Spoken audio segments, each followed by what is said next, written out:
Welcome to the Sentient Media Podcast, where we meet the people who are changing the way we think about and interact with the world around us. Today, I am so excited, and we have the honor of hosting Leah Garcés, the CEO and President of Mercy for Animals. Hi, Leah. Thanks for joining us. I am so glad to be here. Thanks for having me. Oh, the pleasure is all ours. A little bit about Leah for those who don't know. So as I said, CEO and President of Mercy for Animals and author of Grilled, Turning Adversaries into Allies to Change the Chicken Industry. An incredible book. I recommend that everybody reads it if you haven't already. She has nearly 20 years of leadership experience in the animal protection movement and has partnered with some of the world's largest food companies on her mission to build a better food system. She's overseen international campaigns in 14 countries at the World Society for the Protection of Animals and launched Compassion in World Farming in the US. And her work has featured in national and international media outlets, something we're going to talk about today, of course. She's been in New York Times, Washington Post, Buzzfeed, Vice, Chicago Tribune, and Leah has an MS in Environment and Development from King's College London and has presented in global forums including TEDx, Rio 10, and the World Health Organization Global Forum for Health Research. I'm sure everybody listening knows a bit about MFA, but Mercy for Animals is a global nonprofit that exists to end the greatest causes of suffering on the planet and exploitation of animals for food.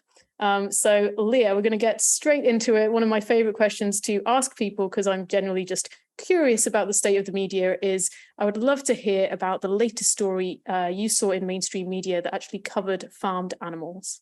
Oh, there's so much going on right now. And I if you had asked me yesterday, it would be a different answer. But today, there is a fantastic piece in the Washington Post by actually a traditionally conservative writer named Kathleen Parker.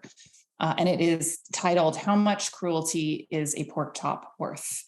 And this is about, in less than a week's time, the Supreme Court will hear oral arguments about whether or not to uphold or overturn Prop 12, which is the Prop 12 was passed in 2018, and it creates minimum standards and prohibits the cruel confinement of pigs, laying hens, and veal calves. And she has this like super line in here that, can I read it out? Okay, I'm going to read it out because I just feel like it really nails it and nails the opportunity. It says, "We will never avert our eyes from dogs being treated the way pregnant pigs are. Thus, the justices that make up the High Court's conservative majority have a rare opportunity to align themselves not only with their liberal counterparts, but also with some of history's greatest ethicists and philosophers." So it's a really powerful piece from a conservative writer. And this is a piece that will influence the conservative side, which is what the Supreme Court majority is right now. So it's a really important piece. That's so cool and so interesting to hear. And this is one of the things that I absolutely love as well, when we have sides who we wouldn't traditionally think are aligned with us talking about and starting these conversations. And I think Prop 12 is a great one because we're talking about democracy. We're talking about what the people actually wanted. It's incredible to see that piece in the Washington Post. On Proposition 12, do you like my understanding is that actually the changes are quite slight, really, because we can still they can still bring in pigs that were like raised in gestation crate. They can still have gestation crate pigs coming into California, or is it that they can have them going out of California?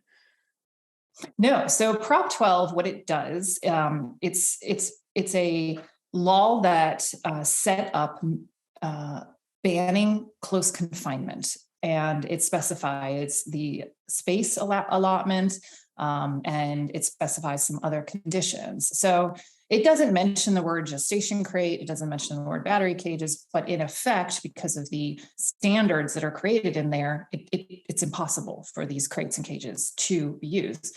But Prop 12 actually goes a bit further. It bans the practice within the state of California, but it also bans the sale of products that are made from those systems, which means that a pig farmer using gestation crates or the the space allotment that is smaller than what is allowed in California. If they use that in Iowa, they can't sell the pork in California.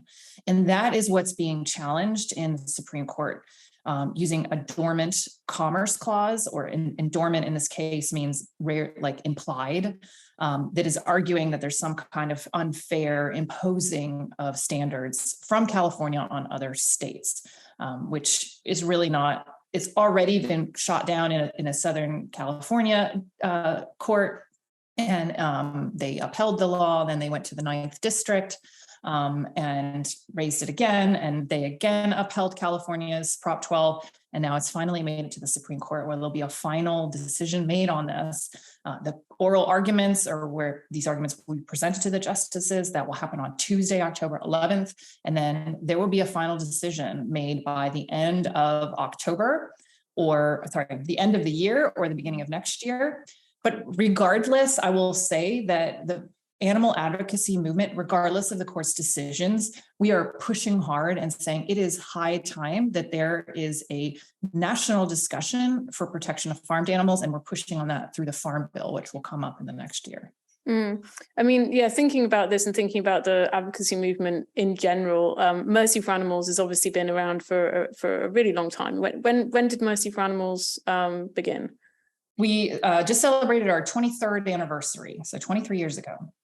Incredible. I mean, of course, that must mean, your tactics, obviously the leadership, the goals, and everything has shifted and adjusted to fit the needs of what to focus on over the course of 23 years.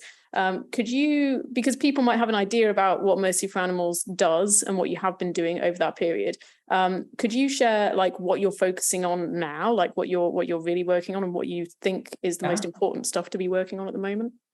Well, as I just mentioned, all eyes this week are on the Supreme Court and the oral arguments over Prop 12, and kind of really raising awareness around the need for protections for farmed animals. But it's a very good example of the kind of work we do. We focus on institutional policy. And that means we focus on the biggest change we can make for the most number of animals. And what that ends up being like is either government policy or corporate policy. Because that's where we can reduce the suffering of the most number of animals or work to transition our food economy toward a plant-based one. So that's the big work we do. We might try to talk to companies directly, educating them, negotiating with them. When that doesn't work, we will launch campaigns, undercover investigations to raise awareness, to put pressure on these companies.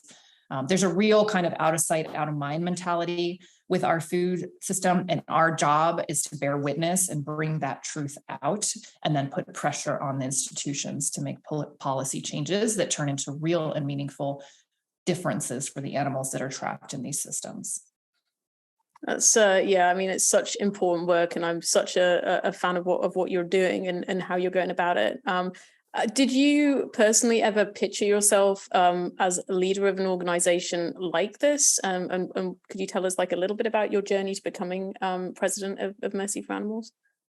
Yeah, my first job was at Compassion in World Farming as a research officer in the UK, in Petersfield, and you live in the UK, so it's like a small. I don't know where that is. I've never heard of it. It's in the southwest of England, about an hour out from London. I used to take the train every day from London. I went the opposite of everyone else, which was really dumb financially. And that's how I started. I just I have a science background. I have a zoology degree.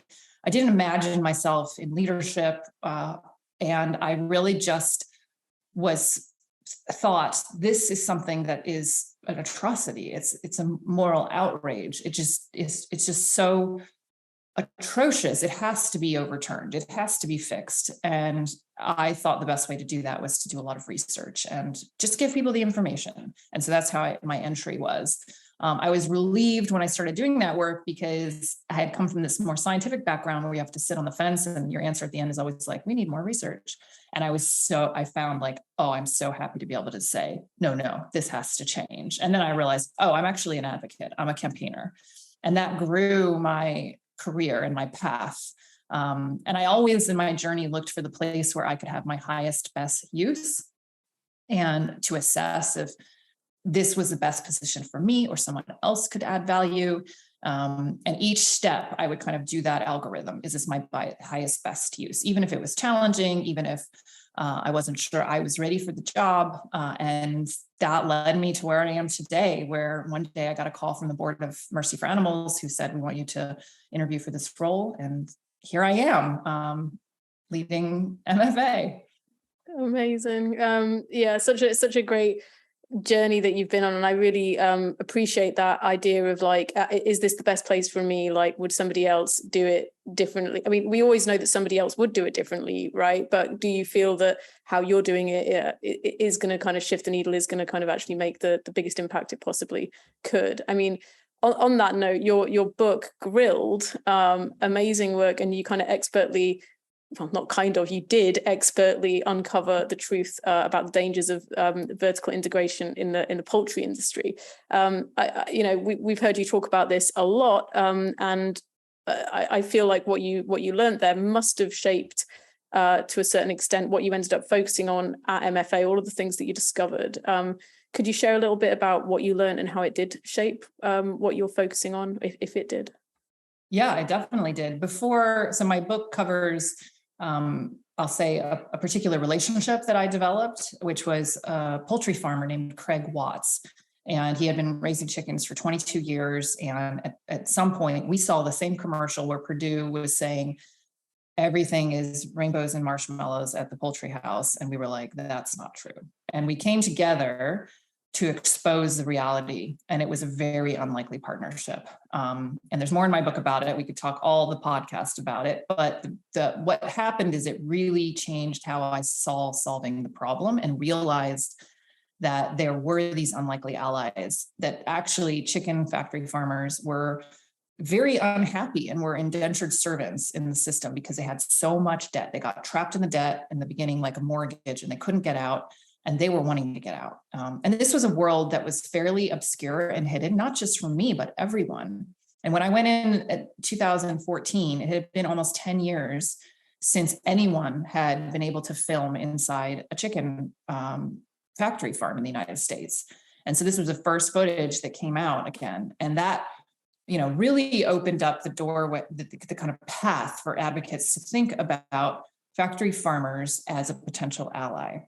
And realizing this system hurts so many other people than just the chickens, that there is a lot of opportunity for us to take the bricks out of the wall one by one by working with these different allies. And that has definitely changed the path. I started Transformation, which is a project that works with farmers to transition them out of factory farming into things like hemp and mushrooms. But it's also a project about creating a new narrative, a narrative that's not just animal activists are against factory farming, but so are factory farmers, so are rural communities, so are environmentalists, so are food advocates. There are so many partners and so many people that are harmed in this system, and it's trying to recreate that narrative as well. Have you found it challenging to bring together those different, those adjacent areas? For sure. It's challenging because we actually agree on the majority. And there's this saying, the tyranny of the small differences, that people who tend to mostly agree with each other obsess over the parts that they don't agree on. And that creates a total block for progress. And so that is where we get stuck working with allies, like potential allies, is we argue over the most obscure small part. So for example, a factory farmer might not agree that the end goal is a vegan world, is a plant-based world, but we agree on the factory farming needing to end. So why don't we work until we get to that point, and then we can have a discussion over what the solutions are, like the actual tiny, the end product. But there's so much we agree on. So I think that what I try to do when I go into those meetings or potential collaborations or partnerships is I try to focus on what we do agree on first and build consensus and build partnership and trust and relationships there, instead of getting ruled by the tyranny of the small differences. That's really great advice, and in all forms of advocacy, whether we're building allies with factory farmers or each other who have different definitions of what activism looks like. I also want to get on to earlier this year. My gosh, it was this year, right? You're New York Times. Okay, I'm like, time has all gone. I know, it was in February. It was crazy. Good. Okay. So earlier this year, you and your team worked with the New York Times on this op-doc, The True Cost of Your Cheap Chicken. We spoke at the time. Obviously, I wanted to congratulate you. I'll congratulate you again. It was such a joyous moment to see you sharing this story with such a huge audience. Could you tell us a little bit about how that experience was? Did it take a really long time? Was it fun? Was it annoying? Like, what was the reality? Well, we worked with the New York Times op-doc. We started working in February of 21, and it didn't come out until February 22. So the first conversation started. So it took a year for a product like that, a 15-minute op-doc in New York Times. Just so people understand, these things don't just happen. There was a year's worth of work. And in fact, we had been working on the filming side a few months before that even. So it was over a year for that product. And the first thing I think I would say that was really interesting working with them was how careful they were in crafting the story and how much thought they put into crafting those 15 minutes. Not that we aren't, but it was different than how MFA would tell the story. They told it in a different way. And it was one where they really thought about the audience much more than we think about. We think about as advocates, what I want to tell you, what you need to know.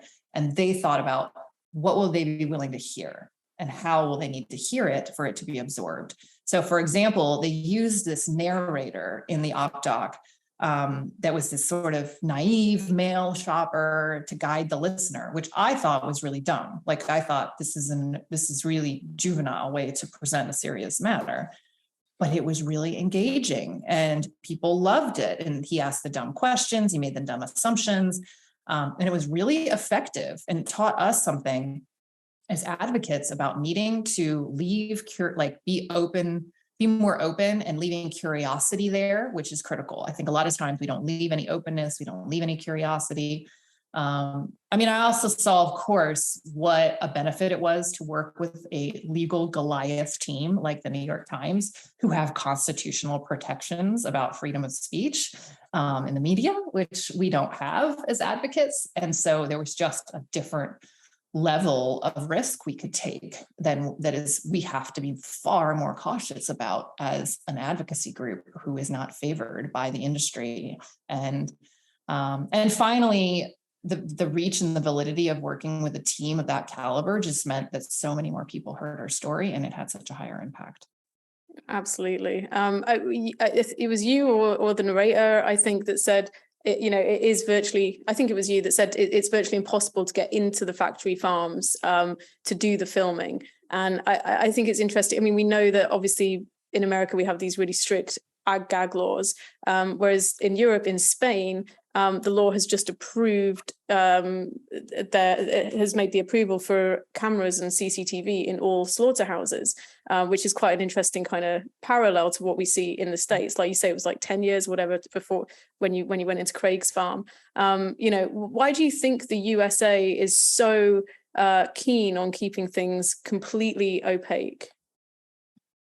Well, of course, they don't want people to see what's really happening. It's a very effective way of changing policy and getting in the media and giving a bad name to a bad thing that otherwise the industry would like to keep hidden. And so ag-gag, which are laws that prohibit filming inside of a factory farm, are purposely done because they're ashamed and they know it's wrong. It's a clear indicator. There's an admission of fault here when that happens. And in the United States, the reason you can get away with that is because of, I think, in my view, we have very different lobbying laws here. We have very different campaign political financing laws here than we do in Europe. In Europe, it is extremely restricted, the amount of money that you can give to a political candidate and the amount of lobbying that can be done. They are capped. In the United States, it's virtually uncapped. You can get around it and you can give tons of money. And so our politicians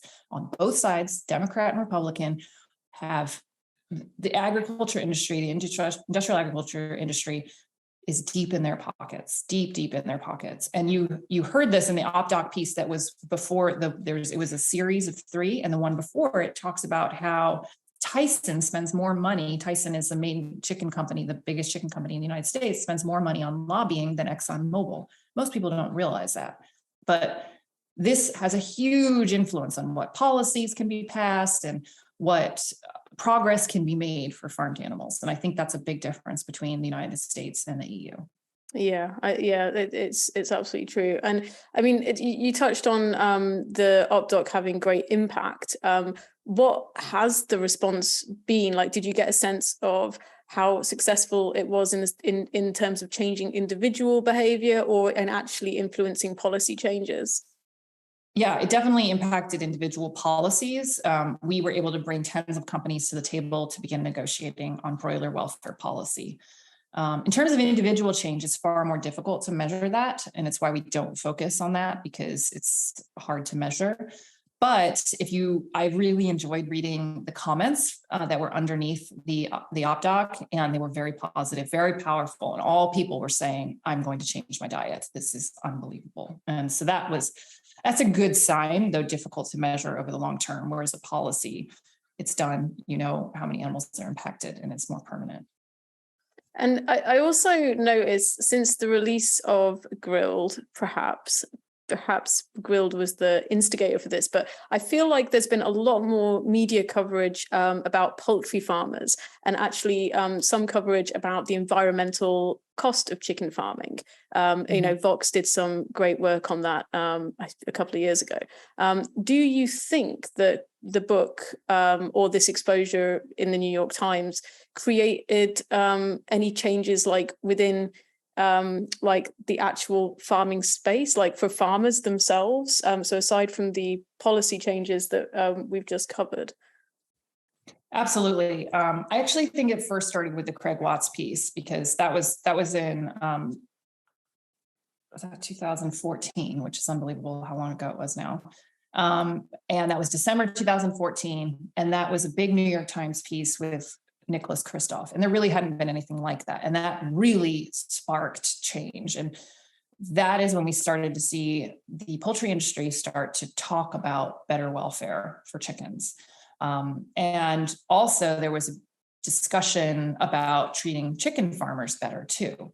And there was a really impactful piece by John Oliver that came out that was just nailing all the politicians and how they were treating farmers. And it was a very, very powerful piece where our footage aired there too.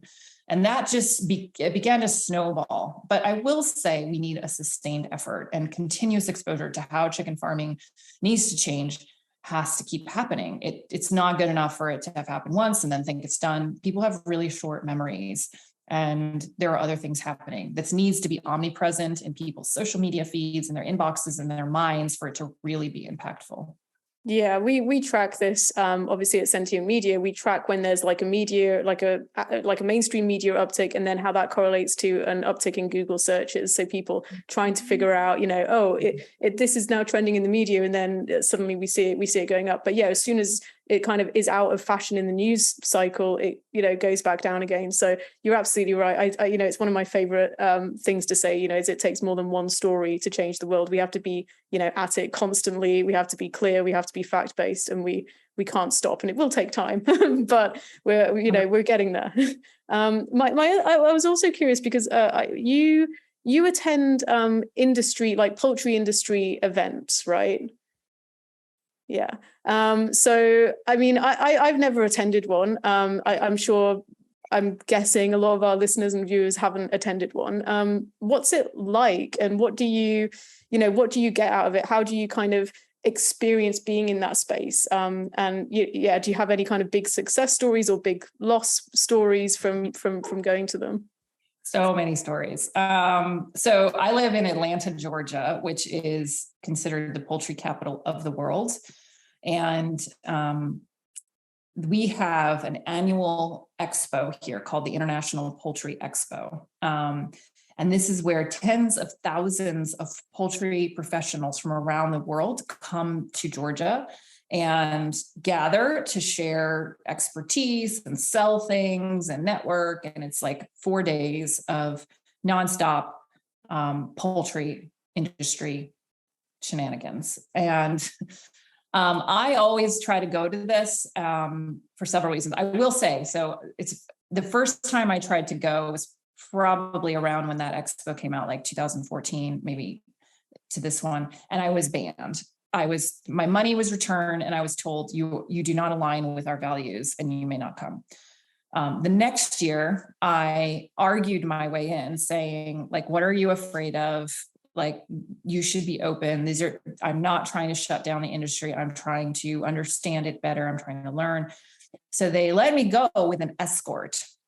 And I was escorted around everywhere, which was not to their knowledge, but it was like fantastically useful because every time I walked in a room, everybody knew who I was. So I didn't have to find everybody and I didn't have to find the people I need. Everyone came to me and everyone had their eyes on me. And over time, I am just known there and I know the people there. And what it does is I think we have a habit of dehumanizing the people that we're trying to negotiate with, and this humanizes them. Like, I know like where they live and their kids, and we go to coffees, there's like a coffee hall, and it just gives you that opportunity to casually dehumanize or to humanize someone. And really the other kind of daunting thing that happens to me every single time I go there is it's a big reality check. I mean, walking into these expo halls makes you realize the size of the economy, the number of jobs, just how entrenched this system is in our world. And it's very overwhelming. And I think it is good to remind yourself that when we're talking about making these changes, we're talking about literally changing our economy and changing hundreds of thousands of jobs. And so it's not why aren't they doing it now? It's like, this is very difficult to undo. And so to be patient with that and to understand the size of the change we're talking about, even small changes are very significant for such a Goliath industry. Absolutely. I mean, one of the things that I've looked at is obviously the marketing and PR budgets, and the analysis that we did, I think it was over 100 million from Tyson in 1 year, just on marketing, and that's just the marketing that they that's transparent, not all of the other kind of covert stuff that they do. So it's like, this is 100 million. That's like way out of reach for most, probably all animal advocacy groups kind of working on in that particular space. I would love to know if you think that, so obviously you had Craig and you had this poultry, you went into the poultry space. Do you think that it could have been another animal and another aspect of animal agriculture had it been, if Craig was a pig farmer or something like that? Or was there another reason why chickens were such an important target for you? Well, for me, I have focused on broiler chickens almost my whole career. And that the broiler chickens means the chickens that are raised for meat. So not laying hens for eggs. And they're a different kind of category of chickens that have been selectively bred specifically for raising meat. And the reason I focus on them is because they constitute 90% of all individual farmed animals that are raised and slaughtered every year in our system. And so tackling that is tackling factory farming. It's all of it, pretty much. It's 90%. And so the reason I focused on that was because I'm always looking for the opportunity to have the highest impact. But in that, I discovered that there was also the weakest system for the farmed animals. It was a system where the farmers were the most unhappy. And if you take all the industries, this is a system where the farmers feel most abused, most disrespected, where their dignity is taken away. And so that combination of high impact and a partner with the actual people closest to it, feeling humiliated and and not dignified in their job. This just provided a very unique opportunity. I don't know if another one would have provided such high impact in the same way. Yeah. And yeah, I think that the sheer number of chickens, when you look at any graph about, how many animals are killed each day or how much we're consuming, it's like all of the animals are down here and then it's like, whoop, chickens, like way off the chart, right? Are there other farmed animals or other aspects of the farmed animal industry that operates in this kind of vertical integration? I know that the pig industry was exploring that recently, but yeah, do you have any insights into that? The pork industry largely functions like this as well. So we are working with a couple of pork farmers as well, pig farmers. There are cases where like Smithfield owns part of their farms, but the majority is in a contract system, and they also have big debt. They don't have a way of getting out of it. And it keeps them in the system for years and years beyond when they want to be in it. So the pork industry is very, very similar. I mean, essentially, most farmers in America, in the United States, they don't have a lot of control, and they are living under the thumb of a corporation who at any point could decide to not supply from them, to switch gears, to change the standards, and they would have very little to say. There was a big case in Vermont last year where Dannon made a very swift decision to shift their farming out of Vermont into another state, and all of the dairy farmers were left without anywhere to sell. And they bottomed out, and there was a lot of depression, a lot of tragedy in that community when that happened. And some of them started to try to think about transitioning. This can be an opportunity for transitioning to something else, but a lot of them don't have options or the opportunity or economic mobility to change gears. They have this debt, they have to pay it, so they have to look for another market. So most farmers, I think there's a huge opportunity. Most farmers are not what we think of small. They're not small independent farmers. No one is, almost no one. Like statistically speaking, no one is. Very, very rarely. Majority are tied up in contracts that are fed into a corporation that feeds into the market. And that's the only way you can sell your product. So most farmers are somehow susceptible to this, but poultry farmers are the most, I would say. Is there any system, or is there any way that we could continue to produce the amount of meat, fish, dairy, eggs as we are right now, in a way that is fair to farmers? No, there's no way. We cannot produce at this extreme level. And the only reason we do produce at this extreme level is because of government subsidies and supports that cause overproduction. And even down to marketing, there's something they call the checkoff programs, which are where the poultry, and the pork and the dairy and the beef industry, they put in a small amount and then the government advertises on their behalf. And this advertisement causes a larger amount of purchasing than would otherwise happen.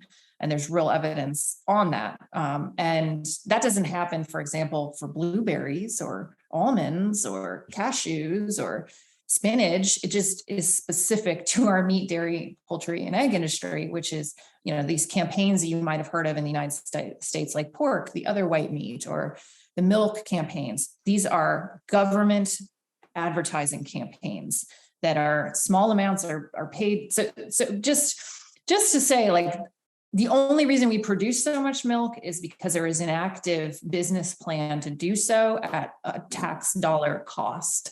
And there is no way that in a natural business setting that this is what would happen.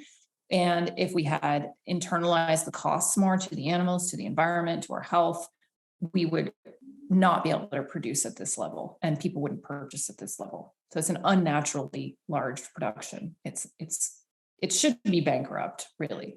Yeah, right. Yeah.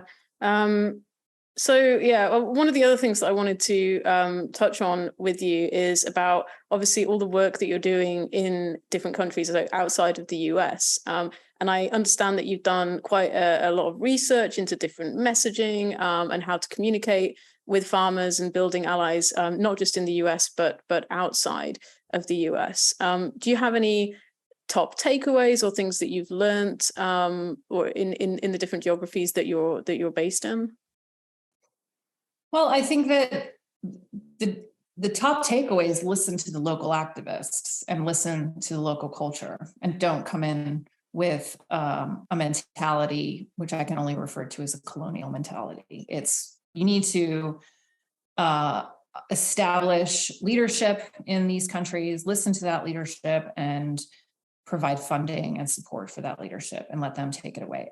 There is no common, this is what works everywhere. Every country is different. Every country has different ways of affecting change. So, and they have different markets, and they have different pressure points, and that there's no shortcut there. As much as I love shortcuts, there's no shortcut. You need to do the work and build the community and build the expertise in country. Yeah, it's really important advice. And I guess kind of following on from that, is there any, so I know there's no like kind of silver bullet answer to, fixing the global food system. But as a movement in terms of animal protection, is there any particular intervention, any particular piece of work that you think we should be really focusing on collaboratively at present? Well, the area where our movement has had the most progress historically has been on removing laying hen cages and at the corporate level. So this is where we have traction. If we're looking at historic movement successes, this is where we've had the most traction. And so we should keep leaning into that. We have over 2,000 corporate policies that have been passed globally, and about 130 of those are global policies that we need to, that means like a company like the Marriott will pass a cage-free policy globally, meaning every Marriott is supposed to by a certain date go cage-free. So in essence, this means we could see the end of cages for laying hens soon if we keep pushing and pressuring, and success requires focus. And if there was one thing we should focus on, I think it's getting rid of cages for laying hens, because we have that success and that track record so far. And do you think though that we can get there without public buy-in? Like, do you think that we should be do you feel that public buy-in is kind of starting to shift? Like, have you seen how the media might have changed over the last 20 plus years in sense of how we're covering chickens and eggs and farmed animals in general? I've definitely seen the media change in how they're covering it, but I think that I would say I'm a little pessimistic lately about how the media has been covering farmed animals in the United States. Recently, they've kind of become immune and disinterested. When we present undercover investigations, they go, so what? What's the story here? They're glazing over. They're going, we know this. We know the food system abuses animals. So what? And so we have had to work much harder in the United States to get media attention, especially when there's all this other political and social unrest that's happening. And that's really sad, because actually there's more at stake right now. Last year, we saw the most number of farmed animals ever killed in our food system in human history, and even more ruthlessly efficiently too. So other countries where this is less of a known entity, we're having more success with media. So when we do an undercover investigation, we try to raise it in Mexico, in Brazil.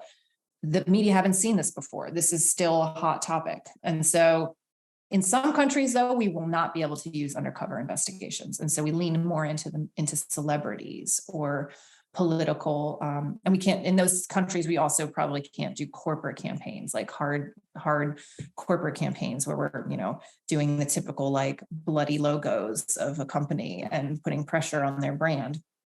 So, every country is different, but I would say the trajectory seems to be that initially when a country starts working on this issue, there's an interest and a kind of shock by the journalist. And then you get about 10 years into it, maybe 15, and they're like, so what? What's the story? And then we've had to use in the United States other angles, which is why we started to work with factory farmers. We have to present the human interest story. We have to tell the narrative. We have to think a lot more about the story rather than just the sheer facts and the sheer shock of the system. And so it's it's evolving all the time. You can't be lazy about it. You have to really, really think about how the media are going to cover it and what impact it could have. In each country, it's different depending on its trajectory in the history of dealing with farmed animals. Yeah, absolutely. And I also think that there are sinister things at play, like we've seen over the last few years when plant-based meats had a lot of traction, started to get a lot of attention in the media, and then the big beef and the PR kind of gurus behind that start to come in and run all of their covert operations and all of their overt operations and completely shift the narrative to the point where now, I don't know if you saw the study a couple of weeks ago from Deloitte, but they've shown now that actually over 2,000 consumers now don't believe that eating plant-based is healthy or good for the environment. And they're tying that to this reputation damage that beef PR has done basically to plant-based meats. Obviously, there's a bit of inflation at the moment as well. But yeah, as you mentioned, they have $100 million, one company in the ability to spend on this. And I mean, I can tell you our MFA's advertising campaign money is not $100 million and nowhere close to it, not even a fraction of it. So, I mean, we've got a big job to do, and we use kind of shortcut tools like an undercover investigation and then media coverage, which is equal to, let's say, $1 million of advertising fund. If we can get a Washington Post piece, a New York Times piece, like that shortcuts the advertising that we have to spend. But is it enough? I think time will tell. It's a really big job to own the narrative, and the narrative is always being owned and shaped by someone. We have to be the people who do it, because it influences how people purchase and how they behave. And it's a big challenge, especially when we think about the kind of Goliath industries we're fighting. Absolutely. Well, Leah, I could talk to you all day about this and get deeper into grilled and deeper into everything that you're doing. Where should we send people to support and to look at your efforts? Are there any particular programs that you would like to direct our listeners to? Well, I just ask people to go to our website, which is mercyforanimals.org, and you will find the latest campaigns, which we need your help with, either signing petitions to your local politicians or to companies, or showing up for some volunteering, or volunteering from your desks at home. So there are tons of opportunities. We also have internships. We have volunteer opportunities. So please check out our website and look for opportunities there. Amazing. Thank you so much for your time today and sharing all of that wisdom and insight and all of the advice that you've shared. Thank you so much, Leah. Oh, my pleasure.